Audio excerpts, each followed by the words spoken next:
என்கிட்ட ஒரு லேண்ட் இருக்கு, வீடு கட்டணும்னு ஆசையா இருக்கு, ஆனா அடுத்து என்ன பண்றதுன்னு தெரியல, பட்ஜெட்லயே முடிக்க முடியுமா, நம்ம விருப்பப்பட்ட மாதிரி கட்டி முடிக்க முடியுமா, இந்த மாதிரி பல கேள்விகளோட யோசிச்சுட்டு இருக்கீங்களா? அப்படின்னா இந்த வீடியோ உங்களுக்காக தான். நாம ஒரு வீடு கட்டுறதுக்கு முன்னாடி ஃபர்ஸ்ட் இன்ஜினியரை பார்த்து பிளான் போட்டு நாம வீடு கட்டணும்னு நினைப்போம். ஆனா அந்த பிளான் போடுறதுக்கு முன்னாடியே நாம பண்ண வேண்டிய ஒரு சில முக்கியமான விஷயங்கள் இருக்கு. ஒன்னொன்னா சொல்ல போறேன், நோட் பண்ணிக்கோங்க. புதுசா ஒரு வீடு கட்டுறதுக்கு முன்னாடி நாம ஃபர்ஸ்ட் எடுக்க வேண்டிய டெஸ்ட் தான் soil test and water test. நாம கட்டக்கூடிய வீடு ரொம்ப நாளைக்கு நீடிச்சிருக்கணும்னா அதுக்கு சரியான ஃபவுண்டேஷன் இருக்கணும். சரியான ஃபவுண்டேஷன் இருக்கணும்னா அந்த நம்ம சாயில் டைப்புக்கு ஏத்த மாதிரி பட்ட ஃபவுண்டேஷன் நாம போட்டிருக்கணும். அப்ப ஃபர்ஸ்ட் நம்ம சாயிலோட தன்மை என்னன்றத தெரிஞ்சுக்கணும். அதே மாதிரி வாட்டர், வீடு கட்டும் போதும் சரி, வீடு கட்டி முடிச்சதுக்கு அப்புறமும் சரி, நம்ம வாட்டர்ன்றது நமக்கு தேவையான ஒரு விஷயம். ஸோ அந்த வாட்டரோட தன்மையை நம்ம தெரிஞ்சிருக்கணும். அதே மாதிரி நம்ம லேண்ட்ல இருந்து வாட்டர் டேபிள் எந்த அளவு டீப்ல இருக்குன்றதையும் நாம தெரிஞ்சு வச்சிருக்கணும். செகண்ட் வந்து போர்வெல். வீடு கட்டுறதுக்கு முன்னாடியே நம்ம ஃபர்ஸ்ட் போர்வெல் வந்து போட்டுறணும். ஏன்னா வீடு கட்டுறதுக்கு கண்டிப்பா தண்ணி தேவை. கார்பரேஷன் வாட்டர் உங்களுக்கு கிடைக்கும் பட்சத்துல நீங்க போடணும்னு தேவையில்லை. பட் ஃபர்ஸ்டே நம்ம பெஸ்ட் ஆப்ஷன் ஃபர்ஸ்டே நம்ம போர்வெல் போடுறது ரொம்பவுமே நல்லது. நெக்ஸ்ட் வந்து இபி சர்வீஸ். நம்ம வீடு கட்டுறதுக்கு முன்னாடி டெம்பரரியா ஒரு ஷெட் போட்டு ஃபர்ஸ்ட் நம்ம டெம்பரரி கனெக்ஷன் எடுக்கணும்.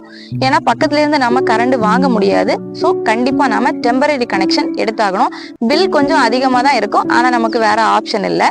அது மட்டும் இல்ல, நம்ம லேண்டுக்கு கிராஸ்ல வந்து இபி ஒயர் போகுதான்றதை நம்ம செக் பண்ணணும். அதே மாதிரி போஸ்ட் கம்பம் ஏதாவது இடையில இருக்கிறதாவும் செக் பண்ணணும். இல்லைன்னா நமக்கு இபி சர்வீஸ் வந்து தரமாட்டாங்க. அடுத்தது வந்து நம்ம கட்டக்கூடிய வீடை இன்ஜினியர் கையில கொடுக்க போறோமா இல்ல கான்ட்ராக்டர் பேஸ்ல போக போறோமா அப்படின்றத நீங்க தான் டிசைட் பண்ணணும். அது மட்டும் இல்ல, நாம கட்டக்கூடிய வீடை ஃபுல் கான்ட்ராக்ட்ல எடுக்கலாமா இல்ல லேபர் கான்ட்ராக்ட்ல எடுக்கலாமான்றதையும் நாம டிசைட் பண்ணி ஆகணும். நெக்ஸ்ட் ஒரு முக்கியமான ஸ்டெப் என்னன்னா, இன்ஜினியர் கிட்ட பிளான் போட கொடுக்கறதுக்கு முன்னாடி நாமளே ஒரு பிளான் போட்டு வச்சிருக்கணும். எப்படின்னா எங்கெங்க எந்தெந்த ரூம்ஸ் நாம வைக்க போறோம், ஹால் பெருசா வைக்க போறோமா, கிச்சன் பெருசா வைக்க போறோமா, ஸ்டேர் கேஸ் எங்க வைக்க போறோம், டோர்ஸ் விண்டோஸ் எல்லாம் எங்க வைக்க போறோம், வாஸ்துபடி கட்டுறோமா இல்ல அட்டாச் டாய்லெட் நாம எந்தெந்த ரூம்ல கட்ட போறோம், இது எல்லாமே நாம வந்து பிக்ஸ் பண்ணி ஃபர்ஸ்டே நம்ம வந்து பிக்ஸ் பண்ணி வச்சிருந்தோம் அப்படின்னா இன்ஜினியர் கிட்ட சொல்லும் போது நமக்கு பிடிச்ச மாதிரி நம்ம ஒப்பீனியனை சொல்றதுக்கு வசதியா இருக்கும். அடுத்து வந்து செட்பேக். வீட்டை சுத்தி நாம கரெக்டா எங்கெங்க இடம் விடணும், 4 சைடும் front setback, side setback, rear setback, இது எல்லாத்துலயுமே நாம எவ்வளவு இடம் விடணும், விண்டோஸ் எல்லாம் எங்கெங்க வைக்கலான்றதையும் நாம ஃபர்ஸ்ட் டிசைட் பண்ணி வச்சிருந்தா ரொம்ப நல்லதா இருக்கும். நெக்ஸ்ட் ஸ்டெப் வந்து பட்ஜெட். ஒரு வீடு கட்டுறதுக்கு முன்னாடியே நாம ஒரு பட்ஜெட் வந்து பிக்ஸ் பண்ணிருக்கணும். இந்த பட்ஜெட்ல தான் நாம வீடு கட்ட போறோம்ன்றத பிக்ஸ் பண்ணி வச்சிருக்கோம். அது மட்டும் இல்ல, சப்போஸ் அந்த பட்ஜெட்டை தாண்டி போனால் கூட இதுக்கு அப்புறம் நமக்கு எவ்வளவு செலவாக்க நம்மளால முடியும்ன்றதையும் நாம யோசிச்சு வச்சிருக்கணும். அப்ப நமக்கு ஏத்த மாதிரி நமக்கு பிடிச்ச டிசைன்ல அந்த பட்ஜெட்டுக்குள்ளே நாம வீடை வந்து கன்ஸ்ட்ரக்ட் பண்ண முடியும்.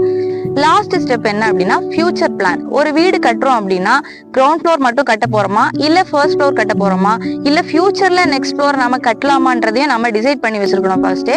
அதே மாதிரி ஸ்டேர் கேஸ் வந்து உள்ள வைக்கலாமா வெளியே வைக்கலாமா அப்படின்றதையும் நாம டிசைட் பண்ணணும். இல்ல அப்படின்னா நாளைக்கு நம்ம ஃபியூச்சர்ல மேல எடுக்க போறோம் இல்ல நம்ம ஸ்டேர் கேஸை மாத்த போறோம் என்ற பட்சத்துல நம்ம அங்கங்கே நம்ம சில போர்ஷன்ஸை வந்து இடிக்க வேண்டியதா இருக்கும். ஸோ அப்படி இடிச்சு நம்ம சேஞ்ச் பண்ணும்போது நம்மளுடைய வீட்டோட அமைப்பே ஒரு வேற மாதிரி மாறதுக்கான சான்சஸ் நிறைய இருக்கு. அடுத்து என்னென்ன மெட்டீரியல்ஸ் நாம யூஸ் பண்ண போறோம்ன்றதே நம்ம ஃபர்ஸ்டே சூஸ் பண்ணணும். அதாவது இப்போ ஃப்ளோரிங் எடுத்துக்கிட்டீங்க அப்படின்னா டைல் ஃப்ளோரிங் போட போறோமா, மார்பிளா, கிரானைட்டா அப்படின்றத சூஸ் பண்ணணும். அதே மாதிரி என்ன டைப் ஆஃப் வுட் யூஸ் பண்ண போறோம், டோர்ஸுக்கு விண்டோஸுக்கு என்னென்ன வுட் யூஸ் பண்ண போறோம்ன்றதே நாம சூஸ் பண்ணி வச்சிருக்கணும். இந்த ஸ்டெப் எல்லாத்தையுமே கரெக்டா நம்ம ஃபாலோ பண்ணா நாம நினைச்ச மாதிரி நாம நினைச்ச டிசைன்ல நமக்கு ஏத்த பட்ஜெட்டுக்குள்ள ஒரு அழகான வீட்டை நிச்சயமா உங்களால கட்ட முடியும். நீங்க நினைச்ச பட்ஜெட்ல உங்களுக்கு பிடிச்ச டிசைன்ல உங்களுக்கு ஏத்த மாதிரி ஒரு வீட்டை கட்டணும்னு நீங்க ஆசைப்பட்டீங்கன்னா எங்க சென்னை பில்டர்ஸுக்கு நீங்க கான்டாக்ட் பண்ணலாம்.